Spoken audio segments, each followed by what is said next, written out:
गुरु नानक। धन गुरु गोविंद सिंह जी महाराज। धन गुरु गोविंद सिंह जी महाराज। श्री गुरु कलगीधर गोबिंद सिंह जी। पातशाही 10वीं। जब सिखों ने गुरु तेग बहादुर जी का सिर लाकर आनंदपुर में दिया तो गुरु दशमेश जी ने पिता का अंतिम संस्कार विधि पूर्वक करके गुरु गद्दी संभाल ली और इस शब्द का उच्चारित किया, तेग बहादुर के चलत भयो जगत में शोक। हा हा हा सब जग भयो जय जय जय सुरलोक। सुना।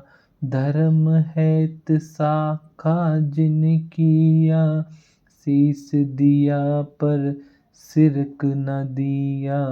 साधन है इत जिन करी, शीस दिया पर सीन उच्चरिया। ऐसे अनेक वाक्य कहे। आप गुरु साहेब पोह सुदी सप्तमी 1723 विक्रम को गुरु तेग बहादुर जी के घर में पटने नगर में प्रकट हुए।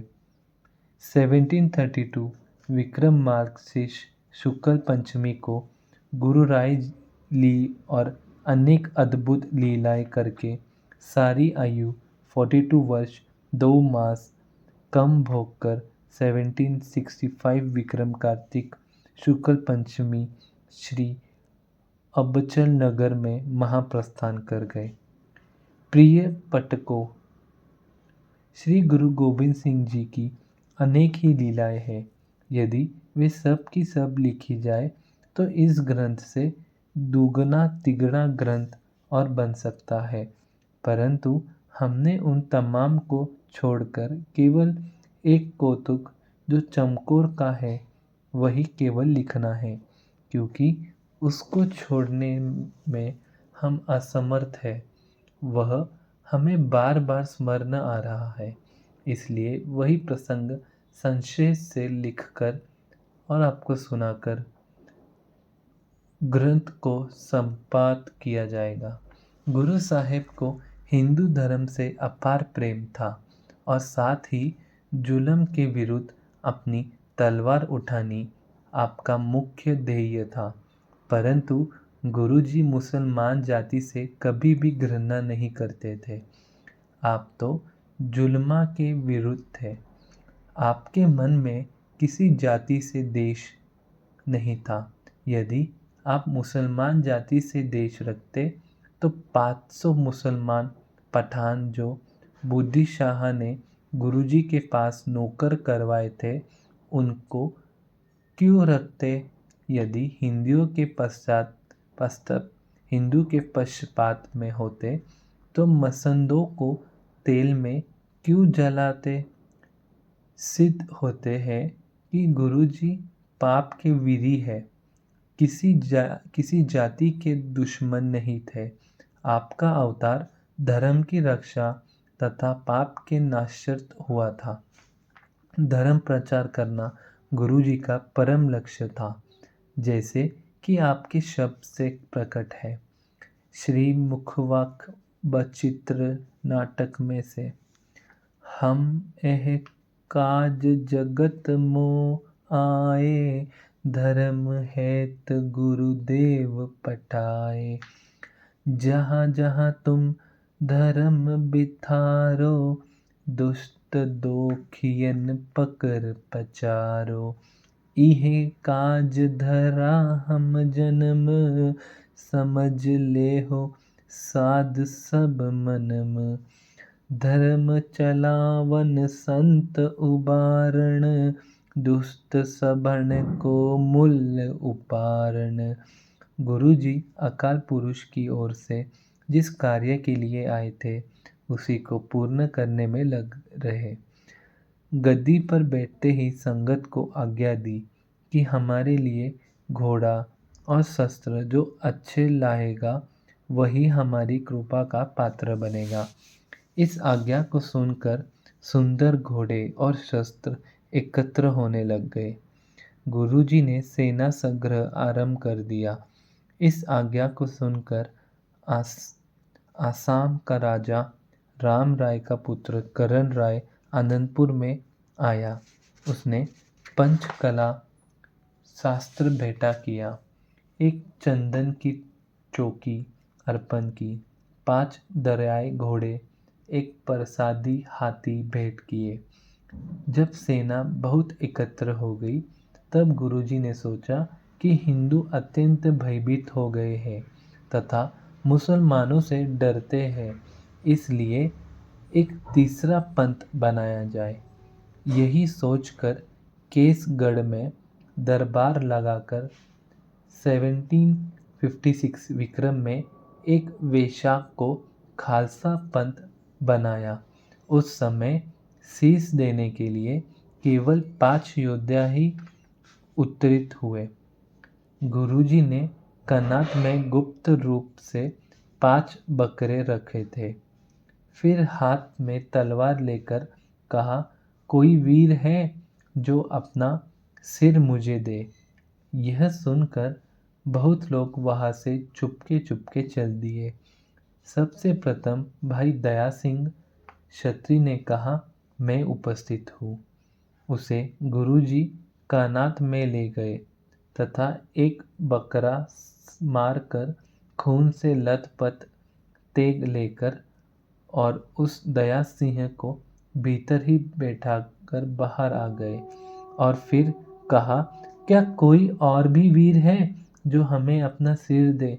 तब एक जाट जिसका नाम धर्मराय था, उसने कहा, हे महाराज, मैं हाजिर हूँ। इसी प्रकार मोहकम सिंह छिबा और हिम्मत सिंह चिवर साहिब सिंह नाई बार बार आगे आए। सभी को गुरुजी कनात के अंदर बैठाकर बकरा मारकर बाहर आने की लीला करते रहे। अंत में उन 5 को नवीन वस्त्र धारण करवाया कर बाहर ले आए। उस समय गुरुजी ने कहा कि श्री गुरु नानक देव जी के समय केवल एक अंगद देव ही उत्तीर्ण हुए थे। अब गुरु कृपा से 5 उत्तीर्ण हो गए हैं। इसलिए हमें विश्वास है कि हमारी अवश्य विजय होगी। फिर अमृत पिलाया और सोए पान किया।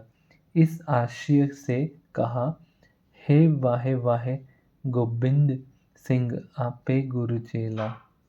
भाई गुरुदास जी लिखते हैं, गुरुवर अकाल के हुकुम सियो उपजियो बिगियाना, तद पहिजे रचाया खालसा सबद मर्दाना।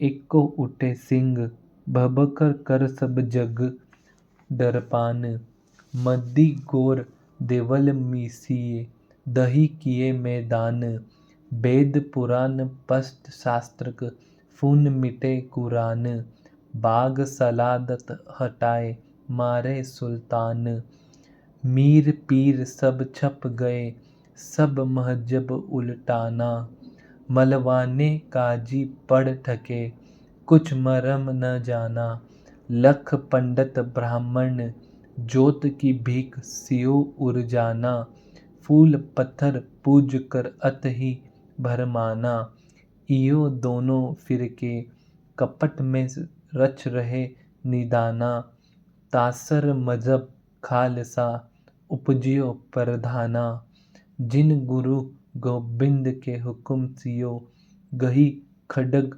दिखाना, तिह सब दुष्मन की भेंट करे अकाल जपाना। फिर ऐसा हुक्म अकाल का जग में प्रगटाना, तब सुनत कोई न करे सके कापत तुरकाना, इयो उत्तम सब मुहम्मदी खप गई निदाना, तद फतेह दंक जग में करे दुख दुध मिटाना। तीसरा पंथ चलायन वड सुर गेहेला, वाह वाह गुरु गोबिंद सिंह आपे गुरु चेला। पुनः ओहो गुरु गोबिंद ओहो प्रगटी 10वें अवतार, जिन अलख अकाल निरंजन जपियो करतार, जिन पंथ चलायो खालसा धरतेज करार, सिर केस धार गही घड़ंग को सब दुष्ट पचार, सील जट की कछ पहिरा पकड़े हथियार, सच्चा फतेह बुलाइए गुरु की ज्योतियों रन भार, सब देत शरण को घेर कर कियो पिछारा, तब सहजे प्रगटियो जगत में गुरु जाप अपारा, इहो अपजे सिंह मुजगिए नील अंबर धारा, तुरक दुष्ट सब छे किए हमारे नाम उचारा, तिन आगे कोई न ठहरिए भागे सरदारा, तिह राजे शार अभी रहे होए सब छारे, फिर सुनकर ऐसी धरना को कापे गिरभारा, सब धरती हल चल बही चढ़े घर बारा, इहु एहि धुंध कलेश में खपियो संसारा, तह बिन सतगुरु को नहीं बै काटन हारा, गही ऐसी खंडग दिखाइए को सके न झोला, वाह वाह गुरु गोबिंद सिंह आपे गुरु चेला, सवा लाख से एक लड़ा हूँ तब गोबिंद सिंह नाम कहा हूँ, सवा लाख से एक लड़ा हूँ तब गोबिंद सिंह नाम कहा हूँ, चिड़ियन ते मैं बाज तुड़ाऊं तबे गुरु गोबिंद सिंह नाम कहलाऊं, चिड़ियन ते मैं बाज तुड़ाऊं तभी गुरु गोबिंद सिंह नाम कहलाऊं। वार्तात पंथ सतपान के पश्चात गुरुजी ने आनंदगढ़, होलगढ़ आदि किलों की रचना की और भागनी अधिक युद्ध भी अनेक किए। यह बताने की बात यह है कि गुरुजी ने भारतीय हिंदू जाति पर कितने भारी उपकार किए हैं। यह बात बलपूर्वक कहने में कोई अतिशयोक्ति नहीं है कि यदि गुरु गोबिंद सिंह जी ने होते तो भारत में एक भी हिंदू नजर न आता। शोक है कि जिस गुरुजी ने अपने पिता तथा राज्य सुख और अपने जिगर के टुकड़े युद्ध में वीर गति को प्राप्त करते सोए देखे तथा गुलाब पुष्प के सदृश को दो सुखाकर दीवार में चिनवा दिए, जिसने लाखों से अपना एक एक वीर उस्ताद से टकरा दिया, जिसने धर्म रक्षा पर अनेकों शूरवीर बलिदान कर दिए तथा जिसके अमृत की शक्ति ने धर्म पर न्योछावर होना सिखाया, शरीर के बंद बंद कटवाए कर भी जिसकी वीर खालसा ने सी तक नहीं की, जिसने मुर्दा हो रहे हिंदुओं को जिसने मुर्दान हो रहे हिंदुओं को 5 घूंट अमृत के पिलाकर अस्तित्व प्रदान कर दिया, जिसने अपनी समस्त आयु दुखों के वन में व्यतीत कर दी, जो प्यारे देश की स्वतंत्रता के लिए नंगे पांव पहाड़ियों तथा कंटकपूर्ण वनों में इधर उधर फिरते रहे, घर को त्याग कर देश विदेश में भ्रमण करते रहे, जिसने उस परमेश्वर के अतिरिक्त किसी के आगे अपना मस्तक नहीं दिया, जिसने चिड़ियों से खूंखार बाजों के छक्के छुड़वा दिए। सत्य तो यह है कि जिसने भारत की लज्जा का जहाज जो डूबने के निकट था उसे किनारा लगाकर दिखा दिया, उसकी हमने क्या कदर पाई। प्यारे पाठकों, गुरुजी के कष्टों की गाथा महान है, जिससे पूर्ण तथा लिखने की शक्ति मेरे जैसे तुच्छ लेखक में नहीं है, न ही आपको सुनाने की शक्ति मेरे जैसे तुच्छ में है। यदि कुछ किंचित मात्र है भी तो यह स्थान भाव से लिखने में, लेखक अब सुनने में अपने को विवश पर रहा हूँ, परंतु हृदय में गुरु गोविंद सिंह जी महाराज का अपार कृपा का समुद्र लहर रहा है।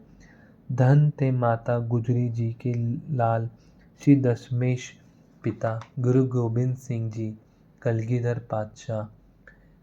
यद्यपि गुरु जी ने अनेकों युद्ध किए, परंतु अपने पूर्वकृत प्रण के अनुसार गुरु जी का एक युद्ध जो आपको सुनाऊंगा, इसके पश्चात यह समाप्त की जाएगी। धन्य देकर सुने गुरु जी की महिमा, तो शेष गणेश भी नहीं लिख सके। धन गुरु नानक, धन गुरु गोविंद सिंह जी। गुरु गोविंद सिंह जी महाराज सच्चे पातशाह ने अपनी कुर्बानी दी, अपने बच्चों की कुर्बानी दी। 2 बच्चों को युद्ध में हारा, 2 बच्चों को जिंदा दीवार में चुनवाया गया। मेरे ऐसे सच्चे पातशाह। धन गुरु नानक, धन गुरु गोविंद सिंह जी महाराज, धन गुरु गोविंद सिंह जी महाराज।